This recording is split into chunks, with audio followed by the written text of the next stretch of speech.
चला, नेहमी good morning म्हणत असते, आज आता म्हणणार आहे गुड इव्हिनिंग. रात्रीचे 8:30 वाजलेले आहेत. जवळजवळ 8 दिवस झाले आम्ही गावाहून येऊन, आणि आता जरा जरा रुटीन लागते. ट्रिप, गुजरात दर्शन, गिरनार यात्रा. ट्रिप झाली ना अचानक, महाराजांनी बोलवलं, त्यामुळे अचानक जाण्याचा आदेश आला आणि तो शिरसावंद्य मानून गिरनार यात्रेसाठी मी सज्ज झाले. आम्ही जवळजवळ 15 जण गेलो होतो. तुम्हाला माहीतच आहे की अचानक माझी मैत्रीण म्हणली, येणार का? चला म्हटलं जाऊया. बोलवलंय तर येणार का म्हटल्यावर नाही म्हणायचं नाही ना. गिरनारला, तीर्थयात्रेला नाही म्हणायचं नाही. बाकी कुठेही हिंडायला फिरायला सांगा, येणार का म्हटलं, पिक्चरला नाही म्हणू जय गिरनार, पण जय गिरनार, तीर्थयात्रेला आणि देवाला शक्यतो झाली म्हणू नये. बाबा यात्रा पूर्ण. आणि अशा 5:30 अवघड तास तीर्थयात्रेला लागले. तर अजिबात म्हणू नये, कारण की झाली. हे वारंवार घडत नाही. एकदा नाही झालं, हे इकडचं जे पुढे आहे, काय माहित नाही कधी होईल पुन्हा. हे लवकर बोलवणं येईल की नाही महाराजांचं. ही श्रद्धा आहे, ही भावना आहे, ही भक्ती आहे मनातली. प्रत्येकाचा विचार वेगळा असू शकतो. महाराज म्हणले ये. आम्ही निघालो. ट्रिप होईपर्यंत काही काही काही नाही, फक्त एक ध्यास होता. जाताना अनेक गावं बघत बघत बघत गेलो, एन्जॉय करत करत गेलो. कारण की समोर आलेला प्रत्येक क्षण हा एन्जॉय आपण केलाच पाहिजे. आजचा दिवस, आजचा क्षण हा एन्जॉय नाही केला तर तो होतो काल. काल म्हणजे भूतकाळ. आणि मग भूतकाळ आपला मग कटू होऊ शकतो. आणि भूतकाळ आपल्याला आनंदी आणि स्मरणीय, अविस्मरणीय करायचं असेल तर आपण वर्तमान काळात आनंदी राहिलं पाहिजे. आलेला क्षण पदरात पाडून घेतला पाहिजे, कारण आलेला क्षण पुन्हा येणार नसतो, पुन्हा येणार नसतो. मस्त झाली ट्रिप, मस्त झालं यात्रा, दर्शन छान झालं, सगळं छान झालं. घरी आल्यावरती ते आजारपण येणारच होतं, कारण की यात्रा सोपी नव्हती. आणि जोपर्यंत तरी सुद्धा ती यात्रा घडत असताना ह्या गोष्टी काही लक्षात आल्या नाहीत. पण घरी आल्यावरती, निवांतपणा आल्यावर लक्षात आलं की आपण आजारी पडतोय आणि खूप जास्त आजारी पडलोय. आज पहिलाच दिवस आहे की सकाळपासून मी जरा बरी आहे, नाहीतर माणसातच नव्हते मी. खोकून खोकून जीव बेजार. सर्दी, खोकला, ताप नव्हता पण सर्दी आणि खोकला प्रचंड, म्हणजे प्रचंड. आवाज गेलाच होता, प्रचंड म्हणजे बसला होता, घोगरा झाला होता, पण घसा दुखत नव्हता, पण बोलताच येत नव्हतं. आज जरा बोलता येतंय. म्हटलं चला तुमच्याशी संवाद साधूया. मनात अजूनही काही गोष्टी आहेत तुमच्याशी बोलायच्या की ज्यानं तुम्हाला त्याचा उपयोग होईल तुमच्या यात्रांना, तुमच्या ट्रिप्सना. याहीपूर्वी मी एक गिरनार यात्रेचा एक व्हिडिओ कालच तुम्ही बघितला असेल, तो कदाचित. खूप छान अनुभव तो मी शेअर केला होता. आज मला काही गोष्टी अशा सांगायच्या आहेत की जेव्हा आपलं वय होतं, म्हणजे 60 उलटते, मग त्यावेळेला कुठेतरी वाटायला लागतं की नाही, जरा कम्फर्ट झोनमध्ये आपण जायला पाहिजे, लक्झरियस जायला पाहिजे. कुठेही राहिलंय, कसंही राहिलंय, काहीही करतोय, नाही जमत आपल्याला. आणि जर का थोडंसं शक्य असेल, आर्थिकसुद्धा बाजू जर का सक्षम असेल, तर मला असं वाटतं की विनाकारण ॲडजस्टमेंट करून जाऊ नये. जराशी जेव्हा काही वेळेला कसं होतं, वय, तब्येत हे प्रत्येकाला माहीत असतं. इम्युनिटी काही वेळेला आपली कमी असते आणि आपल्याला ते माहीत असतं की आपल्याला जरासुद्धा वारं चालत नाही, आपल्याला ऊन चालत नाही, आपल्याला हे चालत नाही, ते चालत नाही, आपल्याला माहीत असतं. पण काही वेळेला आपल्याला ॲडजस्टमेंट करावी लागते सर्वांच्या सोबत. ओळखीचे असले तर ते प्रेमाने आणि आनंदाने एकमेकाला सांभाळून घेतात. अनोळखी माणसं शक्यतो एकमेकाला सांभाळून घेत नाहीत आणि त्यातून जरा वेलटोळू माणसं असतील, आर्थिक भक्कम नाही म्हणता येणार, आर्थिक बरी असतील तर दुसऱ्यांच्यासाठी ॲडजस्टमेंट करायची जराशी वृत्ती कमी असते. आहेच ते तसंच आहे. बॉन्डिंग कमी असतं. मीच का, मी का, किंवा कायम समोरच्या व्यक्तीला नावं ठेवायची, चुका बघायच्या, हे जराशी वृत्ती जास्त असते. हा अनुभव मला माझी आधीची एक ट्रिप जी झाली होती ना, ती खूप सुंदर झाली होती. खूप सुंदर म्हणजे अप्रतिम झाली होती. काशी यात्रा.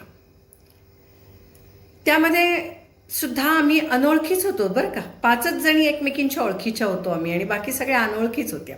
म्हणजे हिची बहीण, हिची विहीण, हिची बहीण, हिची जाऊ, हिची नणंद वगैरे असं होतं. पण तरी गाडीत बसल्याच्या एक अर्ध्या तासामध्ये सगळ्याजणी आम्ही एकमेकींच्या खूप क्लोज आलो. कारण की मला वाटतं की आम्ही सगळ्याजणी त्या क्षणाला आम्हाला काशीला जायचं आहे, आम्हाला अयोध्येला जायचं आहे, ह्या भावनेने भारलेलो होतो आम्ही.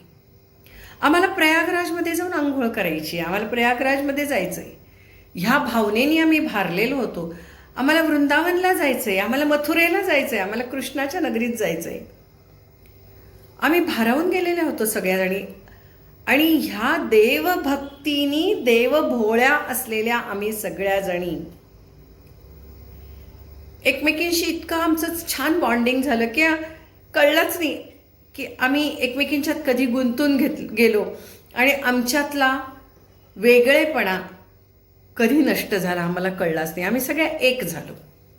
आमचं ध्येय एकच होतं, कृष्णाला भेटायचं, रामाला भेटायचं, शिवाचं दर्शन घ्यायचं, एकच एक. त्या भावनेनं भारलेलो होतो आम्ही. आम्ही खरं तर गार पाण्याने आंघोळ केली. 1-2 ठिकाणी आम्ही 14 जणी एका रूममध्ये राहिलो, 2च कॉट्स असायच्या. पण तरी सुद्धा आम्हाला त्याचं काहीच वाटलं नाही. कारण की आम्ही आमच्यात एकच भावना होती की आम्ही इथे या ठिकाणी देवदर्शनाला आलेलो आहोत आणि देवदर्शनाला आलेलो. ही जी भावना होती, ही जी भक्ती होती, याच्यामुळे सर्व गोष्टीतनं आम्ही तरून गेलो. एकमेकींना सांभाळून घेत कशा आम्ही ती 15 दिवसाची यात्रा केली आणि प्रचंड अशा भारावून गेलो होतो. प्रत्येक वेळेला देवासमोर गेल्यावरती आम्ही देहभान विसरत होतो. प्रत्येक जण प्रत्येक वेळेला जरा जास्त वेळच त्या देवासमोर उभं राहत होतं, त्या आवारात थांबत होतं. थोडासा नेहमीच प्रवासाला उशीर लागत होता, परंतु तरीसुद्धा आम्ही सगळ्याजणी एकमेकींना एकच सांगत होतो, पुन्हा या ठिकाणी येणं होणार नाही आहे, जे काय करायचं ते मनापासून करा, 5 मिनटं उशीर लागू देत, पण डोळे भरून देवाला बघा, ते अस्तित्व जाणवून घ्या, स्वतःच्या सामावून घ्या. एकमेकींना आम्ही हेच सांगत होतो.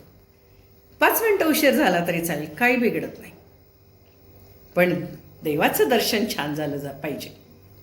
देव भेटला का, दर्शन कसं झालं, आम्ही प्रत्येकीला हेच विचारत होतो. आणि ह्या भावनेनी आम्ही ज्या भारलेलो होतो, त्यामुळे आमच्यातलं एक बॉन्डिंग, प्रेम प्रचंड मस्त होतो, प्रचंड मस्त, म्हणजे सांगूच शकत नाही. केवळ आम्ही भक्त होतो त्या ठिकाणी, देवाचे भक्त. हेच आमचं बॉन्डिंग होतं.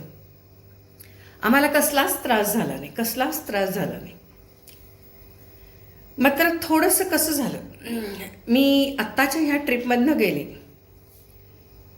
तर ह्या ट्रिपमधनं गेल्यावर माझ्या तिथे ट्रिपमध्ये गेल्या लक्षात आलं की देवदर्शनासाठी फक्त ही ट्रिप नाही आहे.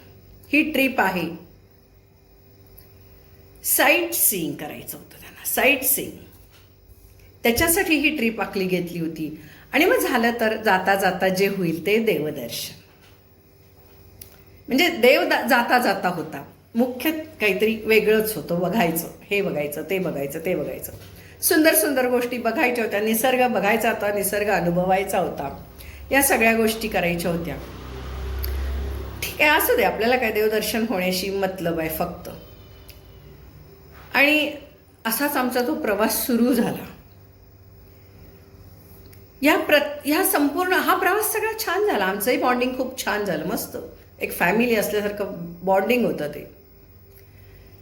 गाडीमध्ये वयोवृद्ध सगळेजण असल्यामुळे जरा 2 गाद्या घातल्या होत्या, त्याच्यावर आडवं पडत पडत पडत सगळेजण छान जात होतो, आम्ही सगळेजण होतो. पण काही त्रुटी ह्या ट्रिपमध्ये मला जाणवल्या आणि त्या मला तुमच्याशी बोलायच्या. सगळ्यात पहिली गोष्ट, तुम्ही जर का देवाला जाणार असाल तर देवाला तुम्ही जेव्हा जाता तेव्हा साईट सीइंग होतंच, तुमचं निसर्ग दर्शन होतंच. आपला प्रत्येक देव जो आहे ना, तो कुठेतरी डोंगरावर जाऊन बसलेला आहे, कुठे समुद्रात जाऊन बसलेला आहे, कुठे नदीच्या काठी आहे. निसर्गाच्या सानिध्यातच आहेत आपले सगळे देव, त्यामुळे आपलं हे सगळं होतंच. त्यामुळे असं म्हणू नका की आम्ही नदीत बघायला चाललो आहे, आम्ही समुद्र बघायला चाललो आहे, आम्ही डोंगर फिरायला चाललो आहे, आम्ही रोपवे बघायला चाललो आहे, काहीच म्हणू नका. आम्ही देवाला चाललो आहे म्हणा. बाकीच्या सगळ्या गोष्टी तुमच्या इतक्या सुंदर देव घडवून आणतो की तुम्हाला कळणार पण नाही. पण माणसाला असं वाटतं, नाही जाता जाता देऊळ लागलं तर बघूया, नमस्कार करूया, निघूया. नाही, देवाला जा, देवाला भेटा, देवाशी बोला, बोला देवाशी. मी आली आहे रे, मी आली आहे देवा, मी भेटायला आली आहे, बोला. भलेही लोक तुम्हाला खुळं म्हणत येतं, विचार करायचा नाही. त्या देवाशी आपले बॉन्डिंग झालं पाहिजे, आपल्या मेंदूच्या तारा जुळल्या पाहिजेत. छान वाटतं, खूप छान वाटतं. मी कुणाला ऐकत नव्हते, कारण मी देवदर्शनच करायला गेले होते. मला माहीत होतं देवदर्शन करताना निसर्गदर्शन हे देव घडवणारच आहे, मला माहीत होते. मी देवदर्शनच करायला गेले होते, देवदर्शनच करत होते. जाईल तिथे, जाईल त्या ठिकाणी मनापासून देवाला हाक मारायची. देवाशी आपल्या हृदयाच्या तारा जुळल्या पाहिजेत. आणि मला असंही वाटायचं की नाही, हे सगळं मी जे काय बघतीये माझ्या डोळ्याने ते तुमच्यापर्यंत पोचवायचं, ही माझी धडपड असायची. जाता जाता आमच्यासोबत काही वृद्ध होते, त्यांना सोबत घेऊन जायचं. चला चला म्हणायचं. मी काय कोणाला विचारत नव्हते, कसं जाऊ, काय करू, रक्षा करू का, पटकन रिक्षात बसायचं, न्यायचं, चला. देऊळ बंद होता कामा नाही, कारण की तिकडची गुजरातची देवळं बंद होतात सारखी, कृष्णाची देवळं सारखी बंद होतात. त्यामुळे पटपट पटपट पळत जावं लागतं.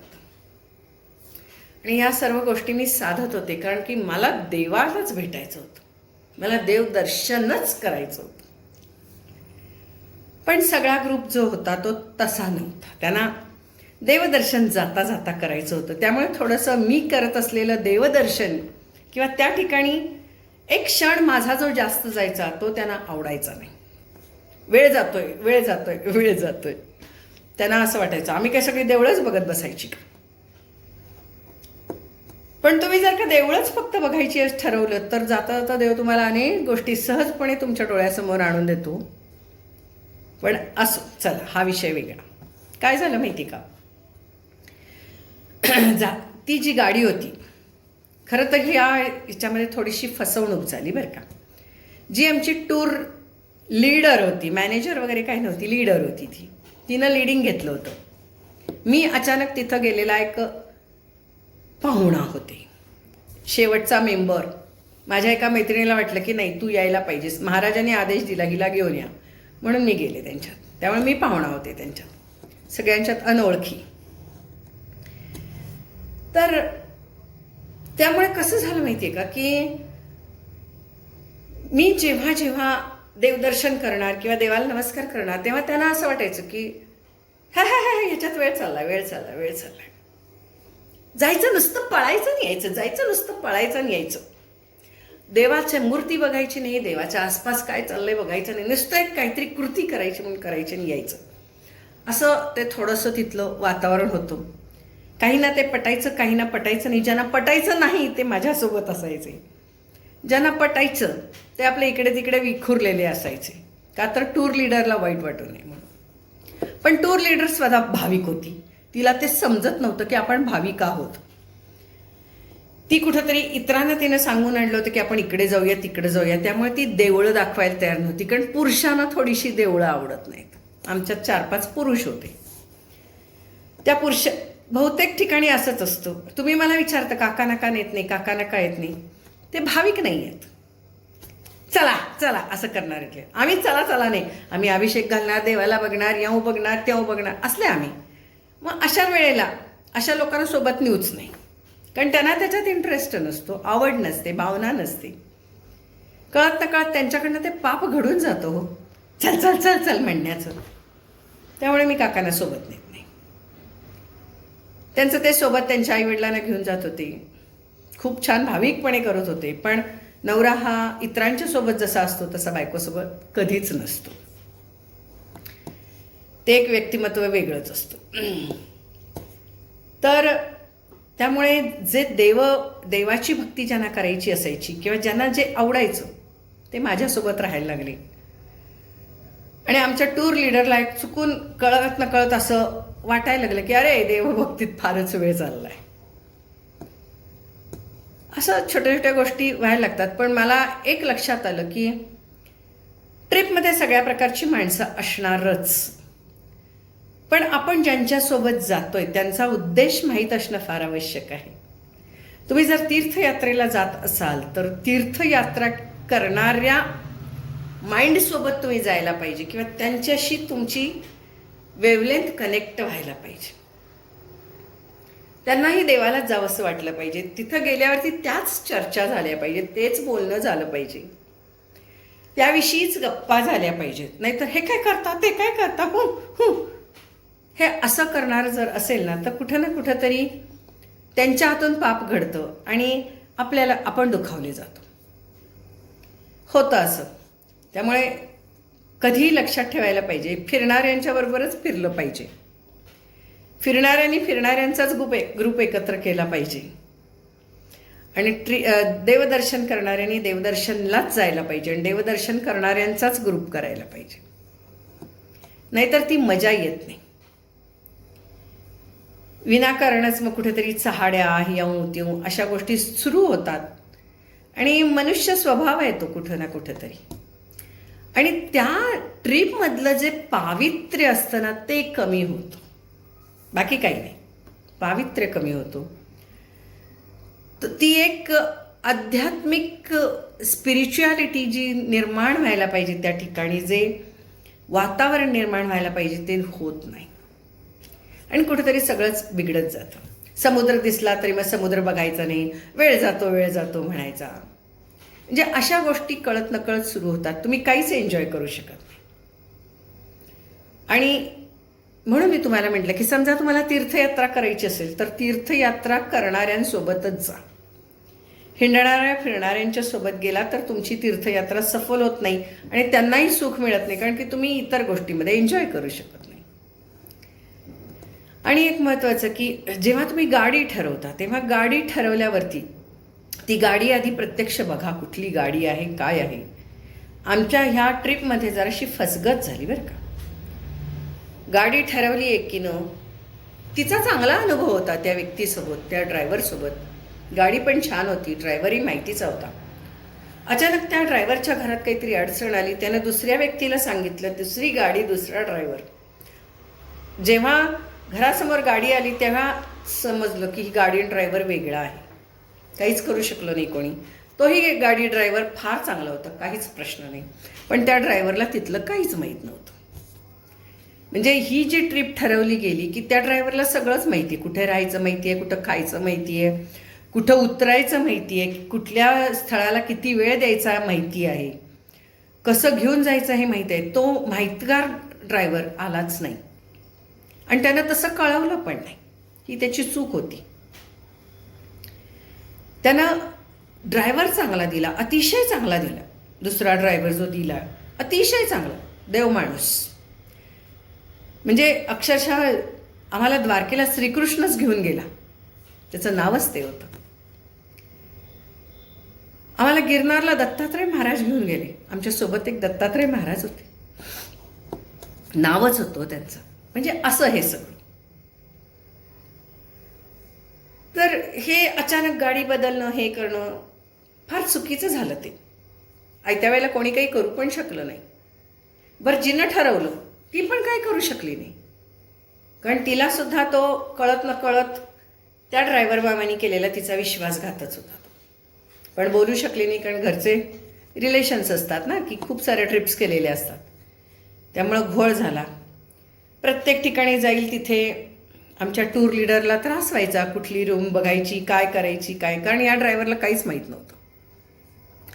त्यामुळे खाणं पिणं वगैरे हे सगळं शोधावं लागायचं. झालं चांगलं, पण शोधावं लागायचं. आणि एक महत्त्वाचं, जेव्हा तुम्ही अशा मोठ्या ट्रिप्सला जाता, उन्हाळा, फेब्रुवारीनंतर उन्हाळा चालू होतो. आम्ही खरं फेब्रुवारी 18ला निघालो होतो, अजूनही काही उन्हाळा चालू झालो ना आता. पण गुजरातमध्ये प्रचंड उन्हाळा सुरू झाला होता. 31 डिग्री असायचं, आणि तो फार कडक हो. गुजरात ही सगळी समुद्रकिनारपट्टी आहे. प्रचंड कडक उन्हाळा. त्यामुळे एसीच गाडी आवश्यक होती. पुशबॅक चेअर्स पाहिजे होत्या वयोमानानुसार. गादी घालणं हा काही पर्याय योग्य नव्हता, अयोग्य पर्याय दिला होता ड्रायव्हरनं तो. पुशबॅक चेअर्सच पाहिजे होत्या, तोच कम्फर्ट पाहिजे होता. कारण की ज्या चेअर्स होत्या त्यासुद्धा अशा कडक होत्या.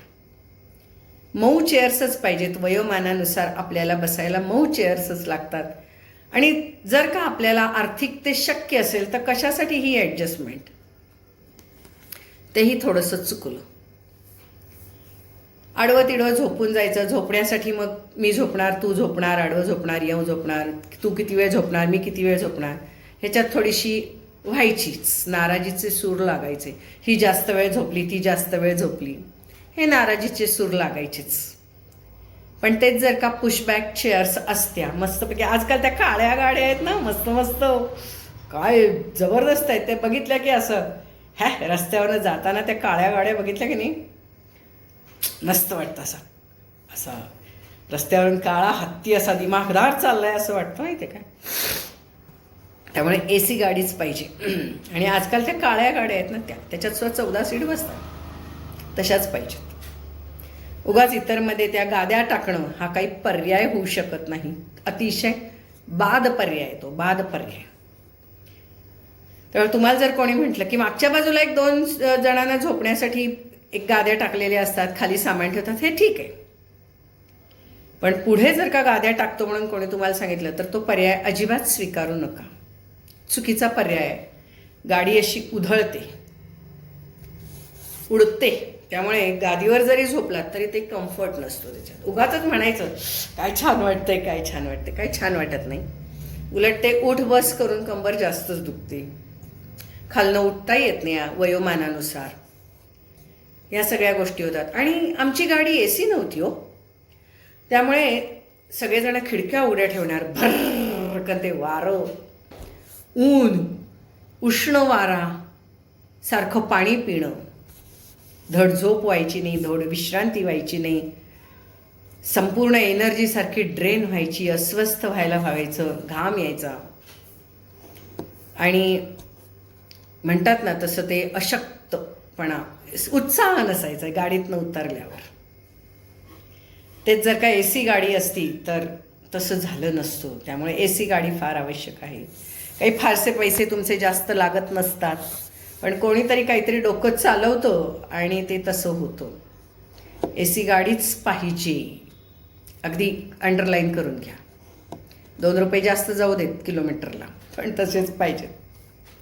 आणि एक महत्त्वाचं म्हणजे ज्यांनी अनेक टूर्स केलेल्या आहेत, ट्रॅव्हल कंपन्या ज्या आहेत, माहितीच्या ट्रॅव्हल कंपन्यासोबत जा.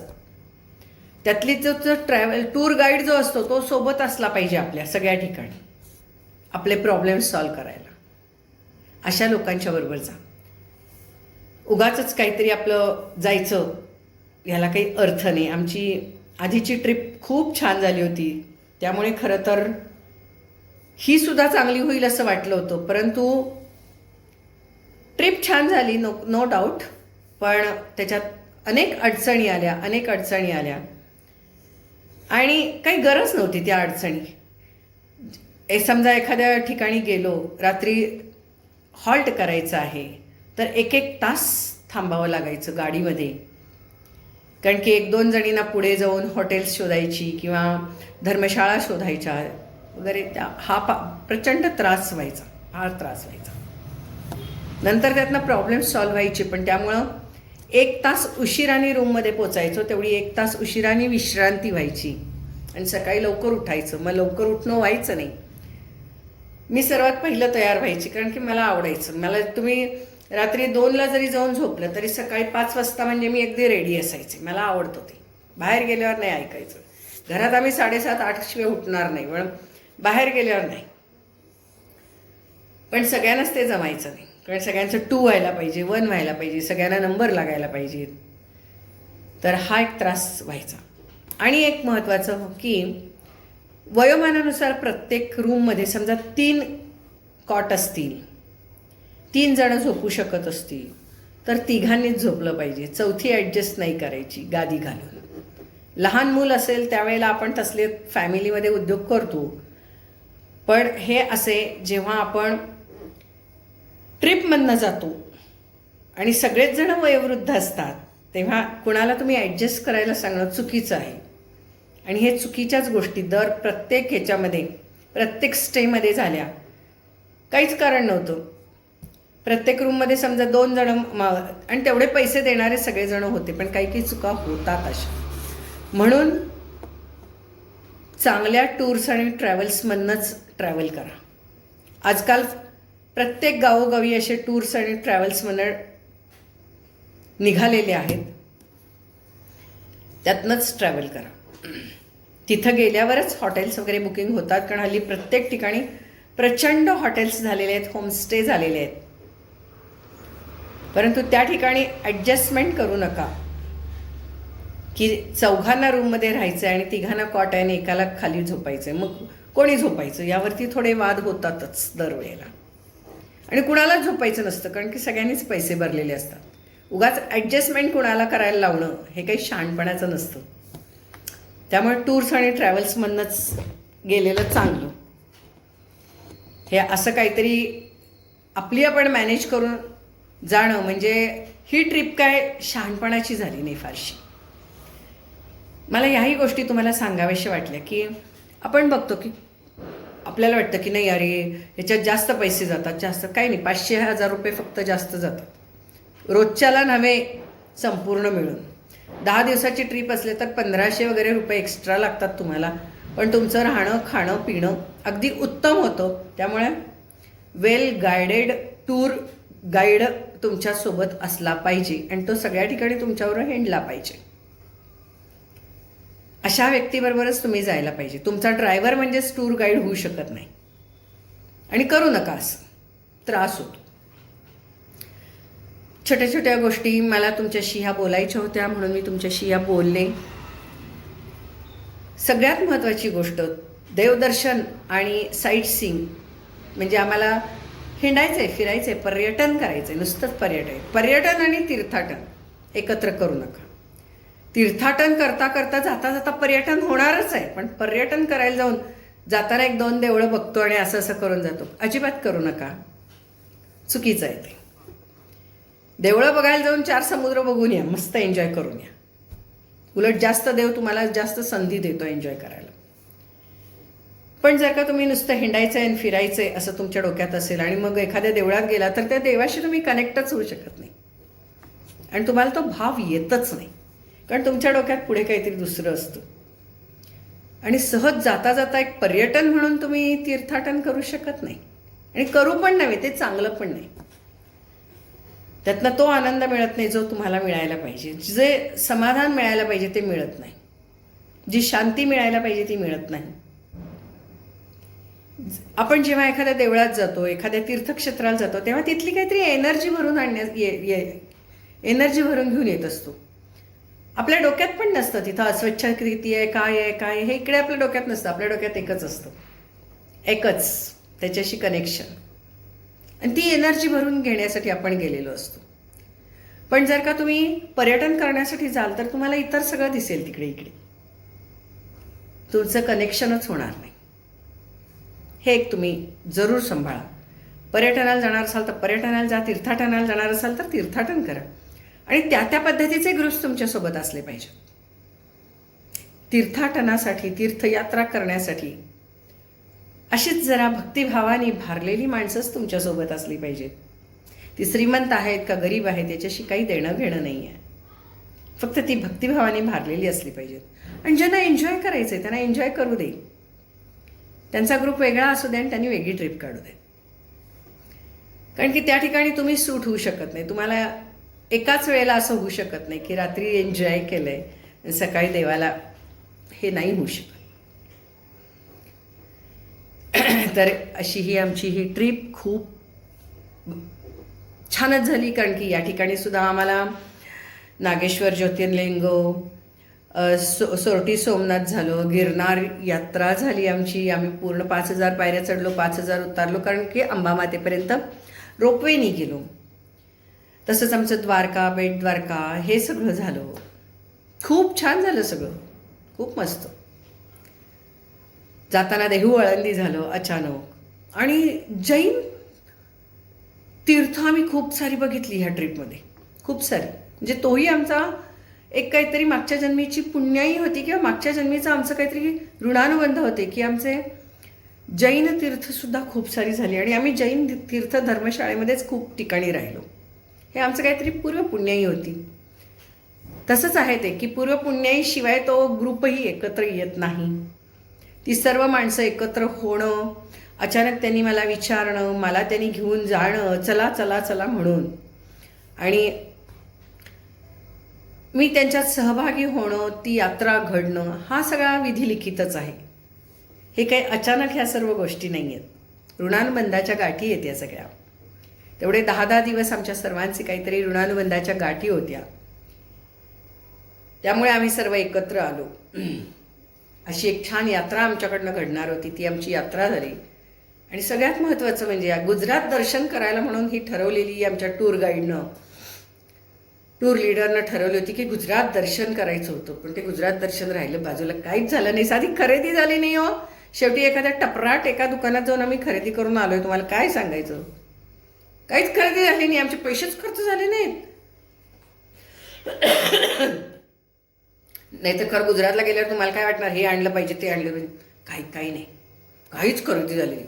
अगदी लाज वाटायला पाहिजे, आम्हाला काहीतरी घरी आणायला पाहिजे म्हणून आम्ही शेवटी एका दुकानात जाऊन काहीतरी खरेदी थातुरमातुर करून आलो.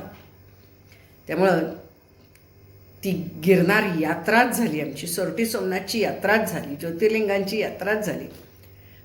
भेट द्वारका आणि कृष्णाचं दर्शनच झालं, द्वारकेचं दर्शनच झालं आमचं. देहू आळंदीला जाऊन तुकाराम महाराजांचं दर्शन झालं, ज्ञानेश्वर माऊलींचं दर्शन झालं आमचं. नाशिकला काळाराम गोळाराम यांचं दर्शन झालं. अनेक तीर्थांचं दर्शन झालं, जैन तीर्थांचं दर्शन झालं. खूप छान झाली यात्रा, मस्त झाली. पण ह्या काही गोष्टी मला मुद्दाम तुमच्याशी बोलायच्या होत्या की ह्या कळत नकळत याचाही विचार आपण केला गेला पाहिजे आणि तो करावा आपण, असं मला वाटलं. म्हणून मी तुमच्याशी या गोष्टी बोलले. आजारातनं बाहेर पडत आहे कारण की नॉन AC गाडी आणि भरकन येणारं वारं, भयंकर ऊन आणि सारखं प्यायचं पाणी, येणाऱ्या घामाच्या धारा त्या आपल्या डोक्यात मुरतात, अंगात घाम मुरतो. ह्या सगळ्यांनी प्रचंड झालेला खोकला, सर्दी आणि काय म्हणतात त्याला, आता न्यूमोनियाची साथ आहे सगळीकडे. त्यामुळे जपलं पाहिजे. वय पण झालं आमचं, होय की नाही. त्यामुळे जपणं चालू आहे, विश्रांती चालू आहे. तर पुढच्या ट्रिपला मात्र या गोष्टी नक्की लक्षात ठेवायला पाहिजेत की आपलं आता वय झालेलं आहे, आपण म्हणून कसंही वागून चालत नाही.